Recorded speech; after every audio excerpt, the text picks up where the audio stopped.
Bible દર્શન પાઠ 18 મહાપ્રસ્થાનનો ગ્રંથ 32મા અધ્યાયથી 34મા અધ્યાય સુધી આપણે આ ખંડ પડતો મૂકેલો. હવે એનો અભ્યાસ કરીએ છીએ. એનું શીર્ષક છે કરારની તકતીઓ. શીર્ષક જરૂરથી સમજીશું. હવે શું થયું છે અધ્યાય 32માં એ સમજી લઈએ. આપણને યાદ છે અધ્યાય 24 કડી 18 મોશે સિનાઈ પર્વત પર 40 દિવસ 40 રાત. તો આ તળેટીમાં ઇઝરાયેલી પ્રજા કોના ભરોસે છે? મોશે સગવડ કરીને ગયા છે. બધું ત્યાં લખેલું છે 24મા અધ્યાયમાં. અહરોન તું અને હુર તું, તમે બંને નેતાઓ હો મારી ગેરહાજરીમાં, એટલે તમારે કાળજી રાખવાની છે. અને ભાઈઓ બહેનો, કશી જરૂર હોય તો એમને મળજો. કીધું નથી કેટલા દિવસ માટે ગેરહાજરી. હવે 1 દિવસ 2 દિવસ અઠવાડિયું, અને આ તો ના આવ્યા. એટલે અહરોન, આ તારા ભાઈને શું થયું લા? કદાચ મરી ગયો, ખોવાઈ ગયો. અમે તો નોંધારા થઈ ગયા. હવે અમે કરીશું શું? એની સાથે પ્રભુ વાત કરતા હતા. અમને પ્રભુ લાવી આપો. હવે અહરોને વચલો માર્ગ કાઢવો પડે, કારણ કે મોશેને ક્યાં શોધવા જવાય અને આમને કેમ ના શાંત પડાય. જો આપણે એક કામ કરીએ, તમે બધા જે તમારી પાસે ઘરેણાં છે ને લાવો, અને એમાંથી એક પોઠિયો બનાવવામાં આવે છે સોનાનો, અને પછી એ પોઠિયાની પૂજા કરવામાં આવે છે. અને એ તળેટીમાં એટલું તો ગિલતાન થાય છે, એટલા તો નાચગાન થાય છે. મહાપ્રસ્થાન 32મો અધ્યાય કે પ્રભુ અને મોશેની મીટિંગમાં ખલેલ પડે છે. પ્રભુ કહે છે, મોશે, આ તારી પ્રજા ધર્મભ્રષ્ટ થઈ, એકદમ નીચે જા, જા નીચે. અને જો મીટિંગમાંથી મોશે સિનાઈ પર્વત ઉતરી આવે છે. 32મો અધ્યાય. અને જુએ છે શી ધર્મભ્રષ્ટતા. એક જ પરમેશ્વરની સેવા કર, પહેલી આજ્ઞા. બીજી આજ્ઞા, માટે મૂર્તિ પૂજા ન કર. અને આ શું થઈ રહ્યું છે? હાથમાં કરારની 2 તકતીઓ છે. મોશેને એટલો તો ગુસ્સો આવે છે કે આ બંને તકતીઓ ફેંકે છે, ચૂરે ચૂરા થઈ જાય છે. એટલે આપણે આ પાઠનું શીર્ષક રાખ્યું છે કરારની 2 તકતીઓ, કારણ કે ફરીથી પ્રભુએ લખવી પડશે. અને હવે તળેટીમાં આવ્યા પછી તો એક પછી બીજો, અને બીજા પછી ત્રીજો, અને ત્રીજા પછી ચોથો ઉધડો લે છે એક પછી બીજાનો. અને જે શિક્ષા કરે છે એ બધાને, એ આખો 32મો અધ્યાય ભરેલો છે. પણ પછી એક ખૂબ સુંદર વાત થાય છે 32મા અધ્યાયની 30મી કડીમાં. જુઓ, મોશે વળી પાછો સિનાઈ પર્વત પર જાય છે. બીજે દિવસે 30મી કડી. મોશે લોકોને કહ્યું, તમે મોટું પાપ કર્યું છે. અત્યારે હું પ્રભુ પાસે જાઉં છું. કદાચ હું તમારા પાપની માફી મેળવી શકું. આખી માફીનો ભાવ હવે શરૂ થાય છે.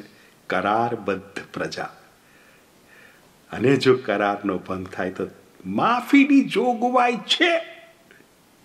માફીની જોગવાઈ છે. આમ કહી મોશેએ ફરી પ્રભુ પાસે જઈને કહ્યું, અફસોસ, આ લોકોએ મોટું પાપ કર્યું છે. એમણે પોતાને માટે સોનાનો દેવ બનાવ્યો છે. એ કરાર કરે છે, ઢાંક પીછોડો કરતો નથી. મોશે બચાવ કરતો નથી. અફસોસ, પ્રભુ તમે સાચા. પણ હવે જુઓ 32મી કડી. તું જો એમને માફ કરતો હોય તો માફ કર, નહીં તો તારા ચોપડામાંથી મારું નામ છેકી નાખ. હું રાજીનામું આપું છું, કાઢી નાખ. મારે નથી કરવી નેતાગીરી. અને પ્રભુ રાજીનામું સ્વીકારતા નથી. અને એટલે 33મો અધ્યાય વાંચીએ તો આપણને ખબર પડશે, પ્રભુ વળી પાછા એ જ પ્રજાને એ જ રીતે દોરવણી આપે છે. 33મો અધ્યાય એ પાક્કી ખાતરી કરી આપે છે કે પ્રભુએ માફ કર્યા છે. વળી પાછો, જા મોશે જા, ચાલ તું નેતાગીરી સંભાળ. અને પેલી કરારની તકતીઓ તોડી નાખી એનું શું? તો 34મા અધ્યાયમાં આવજે ફરી લખીશું. એટલે મહાપ્રસ્થાનનો ગ્રંથ 34મો અધ્યાય 10મી કડીથી 26મી કડી ફરીથી લખે છે કરારની 2 તકતીઓ. આ 10 આજ્ઞાઓ છે, પણ આ 10 આજ્ઞાઓ મહાપ્રસ્થાન 20મા અધ્યાયમાં 2જી કડીથી 17મી કડીમાં જે 10 આજ્ઞાઓ આપી છે એના કરતાં ખૂબ જુદી છે. આ તો ચાલુ જ છે, કારણ કે આ તો ટાઈમલેસ એથિકલ પ્રિન્સિપલ્સ છે. આ તો અમલીકરણ ચાલુ છે. પણ હવે જે નવી લખે છે, કારણ કે એક અનુભવ થયો છે મૂર્તિ પૂજાનો, એટલે આ જે મહાપ્રસ્થાન 34મો અધ્યાય 10મી કડીથી 26મી કડીમાં જે આજ્ઞાઓ લખાય છે એને બાઇબલના પંડિતો કહે છે ધ રિચ્યુઅલ ડેકાલોગ, વિધિઓની 10 આજ્ઞાઓ. આ 10 આજ્ઞાઓ, જ્યારે આ વિધિઓની 10 આજ્ઞાઓ, અને આ આજ્ઞાઓ 2 બાબત ઉપર બહુ ભાર મૂકે છે. પહેલી બાબત,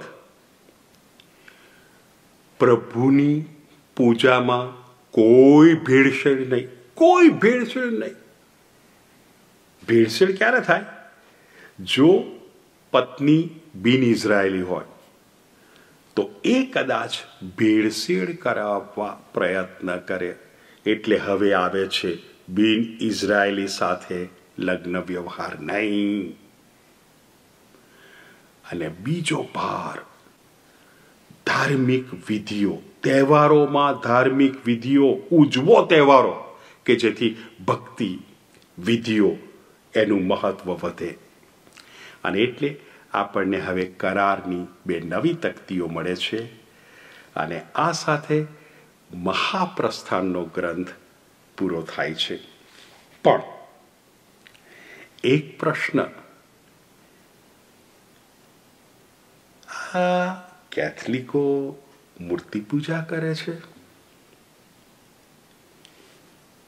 કેથલિક દેવળમાં પ્રતિમા છે, છબી છે. કેથલિક ઘરોમાં પ્રતિમા છે, છબી છે. કેથલિક વાહનોમાં પ્રતિમા છે, છબી છે. કેથલિકો મૂર્તિ પૂજા કરે છે? ના. કેવી રીતે કહી શકાય કે મૂર્તિ પૂજા કરતા નથી? આ પ્રતિમા અને આ છબીને કોઈ કેથલિક પ્રભુ માનતું નથી.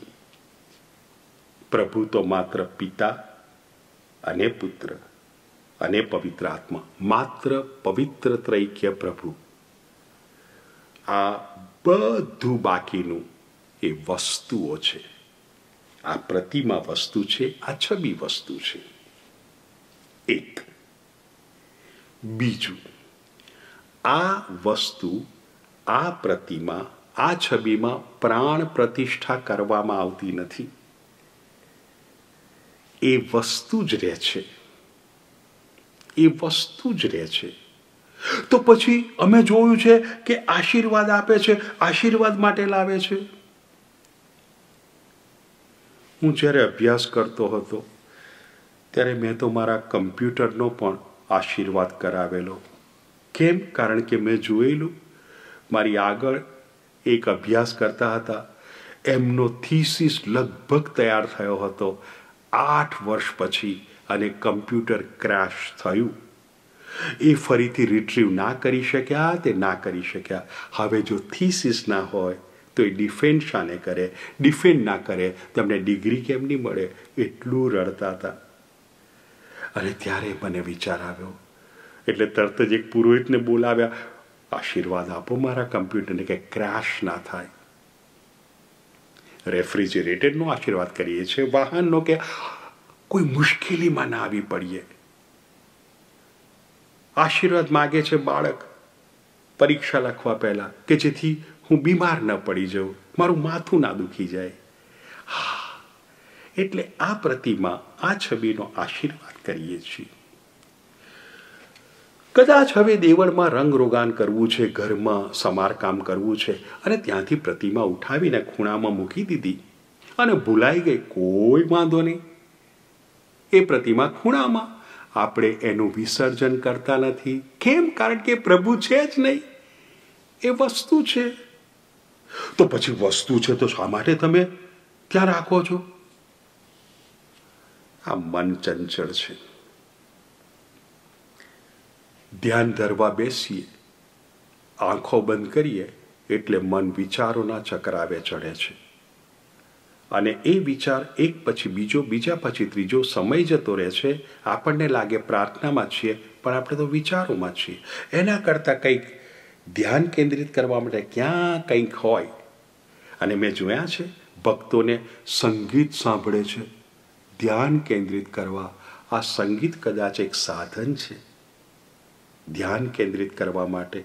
આંખો બંધ, સંગીત સંભળાય છે. શું આ પ્રતિમા મારું સાધન ન બની શકે? શું આ છબી મારું સાધન ન બની શકે જો મને ધ્યાન કેન્દ્રિત કરવામાં મદદરૂપ હોય તો? એટલે મારા ઘરમાં મારા સ્વર્ગસ્થ પિતાની તસવીર છે, છબી છે. જ્યારે પણ ઘરે જાઉં તો ત્યાં સ્પર્શ કરું છું. અને કદાચ જો એમનો કોઈ પ્રસંગ હોય તો મને હાર આપે એટલે એમને હાર પહેરાવું છું. હવે જે ત્રીજી વ્યક્તિ જોતી હશે એ એમ જ કહેશે, આ છબીને હાર પહેરાવ્યો, આ છબીને ચુંબન કર્યું. હું તો આ જે છબી છે એ જેને રજૂ કરે છે એ અદૃશ્ય થઈ ગયેલા સ્વર્ગસ્થ મારા પિતાને હું ચુંબન કરું છું. પણ સ્પર્શ અહીં કરું છું. એટલે આ બધી બાબતો સાથે મૂકીને આપણી નબળાઈ, આપણું મન ઠેકાણે નથી રહેતું, એને સ્થિર કરવું છે. અને આપણે આમાં કોઈ પ્રાણ પ્રતિષ્ઠા કરતા નથી. એટલે કેથલિકો મૂર્તિ પૂજા કરતા નથી.